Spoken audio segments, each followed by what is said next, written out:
Votre invité à présent dans la grande interview en direct sur Boursorama, c'est Fabien Versavo, le PDG de Rakuten pour la France. Bonjour. Bonjour. Merci d'être là avec nous en direct sur Boursorama.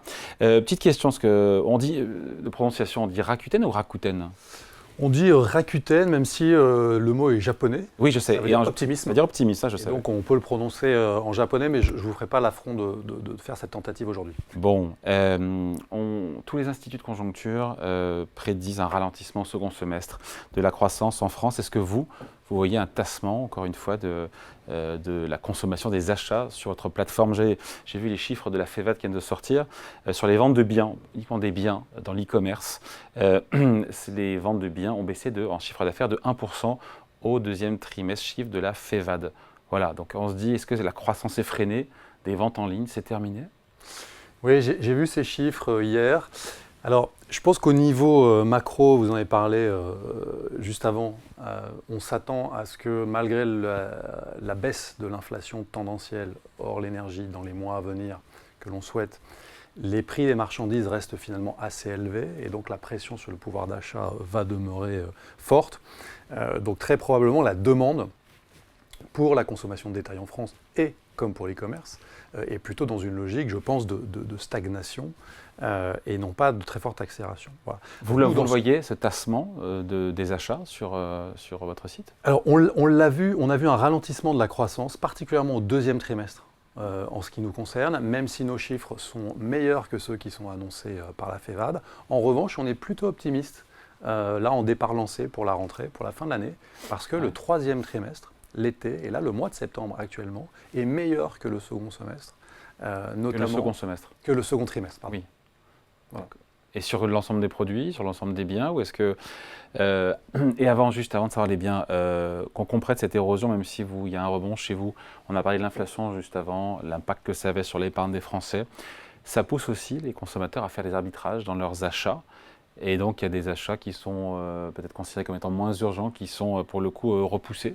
C'est des choses que vous voyez aussi, des arbitrages de consommation, avec l'idée qu'on achète aujourd'hui sur Internet, comme on achète aussi en magasin, qu'il n'y a plus de...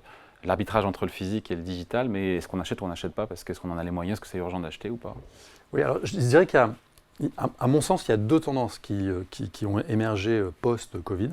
La première, c'est effectivement que dans certaines catégories de consommation, notamment les produits d'équipement de la maison, les produits d'électronique grand public, après une très très forte accélération durant les périodes de Covid et de confinement, qui finalement correspondait à une anticipation d'un cycle naturel de renouvellement, on a un tassement que l'on observe, particulièrement depuis 12 mois, dans ces catégories. Mais je pense que c'est une pause qui correspond encore une fois à un réajustement du cycle de renouvellement, pause qui devrait, en 2024, à partir de 2024, marquer à nouveau une accélération.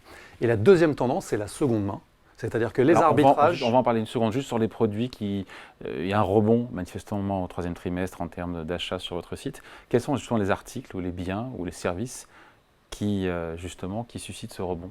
Alors en ce qui nous concerne, effectivement, les catégories qui ont mieux performé au troisième trimestre, c'est notamment la téléphonie. Tous les produits photos liés aux vacances. Les Français ont investi beaucoup dans leurs vacances cet été et font des arbitrages en faveur des loisirs. Donc la photo est un segment qui en a bénéficié. Il y a un petit effet Coupe du Monde de rugby sur la télévision, notamment. On l'a vu ces dernières semaines. Et puis les produits culturels, les jeux vidéo, les livres qui sont chez nous des catégories très fortes. Bon, pardon, je vous ai coupé. La seconde main, effectivement, on se dit que quelque part, au-delà du fait que ce soit un peu écolo aussi, c'est une solution face à cette inflation qui rogne le pouvoir d'achat des Français. Oui, bien sûr, bien sûr. Et on le voit, cette tendance, finalement, on la voit monter pour des questions soit de prise de conscience du consommateur à partir de 2019-2020, soit des questions purement de pouvoir d'achat plus récemment, depuis 12-18 mois. Mais on voit cette tendance, cette part du commerce en ligne circulaire progresser dans le panier du consommateur. Et donc là, ça pèse combien aujourd'hui? Alors aujourd'hui sur notre plateforme, parmi les grandes plateformes généralistes, je pense qu'on est assez leader dans le domaine, c'est 50% des ventes. Un produit sur deux qui est vendu sur Rakuten aujourd'hui est un produit de seconde main, vendu par des professionnels, reconditionné ou non, mais aussi par des particuliers. Et la répartition entre professionnels qui ont reconditionné et particuliers? C'est à peu près 50-50. Ah oui, d'accord, on est 50, Voilà. 50, 50. Exactement. Donc c'est une activité qui devient quasi quotidienne, à la fois pour les grandes enseignes d'ailleurs, hein, comme les magasins spécialisés, ou pour vous et moi. Et je dirais que la rentrée, là, un événement intéressant qu'on a observé à la rentrée, c'est vraiment sur les fournitures scolaires. Moi j'ai 3 jeunes enfants qui sont rentrés à l'école, et à la maison également, on a acheté une partie des livres, une partie des cartables notamment, en seconde main, ce qui est un phénomène assez nouveau. Cette année, vous aviez en moyenne 45% sur l'offre sur le site, 45% d'écart entre le prix neuf et le prix en seconde main. Oui. Donc c'est colossal, avec des produits en très bon état. Donc c'est une réponse, la seconde main, c'est une réponse au problème de pouvoir d'achat. Clairement. C'est une réponse qui aujourd'hui, les planètes s'alignent. Depuis quelques années, on voit notamment avec les nouvelles générations monter la conscience écologique, la volonté de réduire l'empreinte carbone. Chez Rakuten, 50% des ventes, ça nous permet, en seconde main, ça nous permet... Avec une croissance de ce segment. Absolument, avec une croissance à 2 chiffres. Et voilà. Et ça Donc la croissance, elle vient là, la croissance du commerce en ligne aujourd'hui, c'est plus des ventes de biens neufs, la croissance est tirée par la seconde main. Au niveau macro, c'est le cas, absolument. En ce qui nous concerne, notre modèle, on y reviendra peut-être, nous permet à la fois de générer de la croissance sur les produits neufs avec nos partenariats auprès des marques et des enseignes, et à la fois dans la seconde main. Bon, sur le nombre de visiteurs uniques sur Rakuten, 11 millions, mais le chiffre date un peu de fin 2021, chiffre Médiamétrie. Oui. Aujourd'hui, on est où et ça vous situe comment par rapport à vos concurrents? Mais vos concurrents, d'ailleurs, maintenant c'est le Bon Coin, parce que c'est la seconde main, c'est aussi Amazon, c'est Cdiscount, c'est Vinted pour la seconde main. Il y a beaucoup de concurrence. Oui, alors on sait, vous savez, Rakuten est arrivé en France, vous vous en souvenez, en 2010 par le rachat de Price Minister notamment. Ouais. Et nous avons fait l'acquisition de nombre de sociétés en Europe de l'Ouest. Et il a fallu, Price Minister était dans une solution, vous vous en souvenez, dans une situation, il y a 4-5 ans, vous vous souvenez, où les moteurs de croissance, les moteurs de rentabilité étaient à l'arrêt depuis quelques années. Donc il a fallu qu'on se réinvente, il a fallu qu'on pivote, comme on dit. En faisant quoi d'ailleurs? En redéfinissant la proposition de valeur de la plateforme. Moi, je me suis beaucoup inspiré de ce qu'on fait au Japon, qui fonctionne au Japon et qui n'existait pas en Europe. Et alors, concrètement, très simplement, cette proposition de valeur Cette proposition de valeur, c'était de faire 3 constats. Le premier, c'est que finalement, les enseignes et les marques en Europe souhaitaient nouer des partenariats avec des acteurs technologiques pour développer leur vente en ligne, et que face aux GAFA, face à certains acteurs internationaux de l'e-commerce qui étaient dans une logique de concurrence très forte, eh bien, il y avait une opportunité de marché pour nous, qui était de nous positionner comme un partenaire. Rakuten est un pure player de la plateforme. Ça veut dire quoi? Ça veut dire que nous proposons des magasins virtuels au sein de notre galerie marchande, finalement. Magasin Carrefour aussi. Et les enseignes. Carrefour étant la dernière enseigne à nous avoir rejoint, vous avez raison. Donc vous voyez, cette proposition non concurrentielle, partenariale, permet aux enseignes et aux marques de trouver des relais de croissance chez Rakuten. Et ça, c'était un premier élément de la vision que nous avons déployé depuis 2018. Le deuxième aspect, c'était le fait de constater que, notamment en Europe... Je vous coupe, mais il y avait quand même une question sur le nombre de visiteurs uniques chez Rakuten. Je vais il me faut mon chiffre. Hein. Je vous le donne juste après. Ouais. La deuxième vision, c'était effectivement de se développer sur la seconde main, et d'avoir anticipé l'émergence de ce segment. Et le troisième point de différenciation, c'est la fidélisation. Et donc j'en viens à mon chiffre. Aujourd'hui, nous avons 12 millions de membres au sein du 12 millions de membres. 12 millions de membres, 12 millions de Françaises et de Français. Voilà. Ça vous situe comment? Parce que moi j'ai du mal à situer encore une fois par rapport à Amazon, par rapport au Bon Coin, par rapport à... C'est difficile aussi après de se comparer parce que le Bon Coin fait essentiellement la seconde main. Oui, puis le Bon Coin, si vous voulez, c'est un site de destination pour votre recherche d'emploi, pour votre location d'appartement, pour votre achat d'automobile. Donc les chiffres sont agréés. Vos concurrents, c'est quoi? C'est Amazon? Il est difficile de se situer. Nos concurrents directs sont effectivement les plateformes soit européennes, françaises, soit internationales. Qui font du commerce, Amazon. Qui font du commerce de produits de consommation courante. Et vous situez comment par rapport à écoutez, aujourd'hui, on est la 3e en termes d'audience, si on regarde les audiences Médiamétrie, justement, que vous citiez. Nous sommes dans le top 3 des plateformes d'e-commerce sur les catégories de produits qui sont les nôtres. Bon, les articles qui sont vraiment moins chers sur Rakuten, où vraiment les prix sont agressifs, c'est sur quoi? Ou est-ce que ça change en fonction des saisons ou des, Alors oui, effectivement, nous sommes un acteur généraliste. J'ai 12 millions de Français qui achètent et qui revendent sur la plateforme. On a en moyenne, vous citiez Médiamétrie, il y a un e-acheteur sur 4 qui tous les mois utilise nos services. Un e-acheteur sur 4, donc un Français sur 4 qui achète en ligne utilise notre plateforme tous les mois. Donc nous sommes un généraliste. Nous n'avons pas de catégorie, il y a 14 univers produits sur la plateforme. Et donc, dans chacun de ces univers produits, en fonction de la saison. la tech, La tech, l'équipement de la maison, les vêtements. les vêtements. Alors, les vêtements, c'est la plus petite catégorie pour le coup. Pourtant, Vinted fait un carton. Alors, effectivement, ils ont de manière très habile, investi ce segment qui est en très forte croissance depuis quelques années. Et pas nous.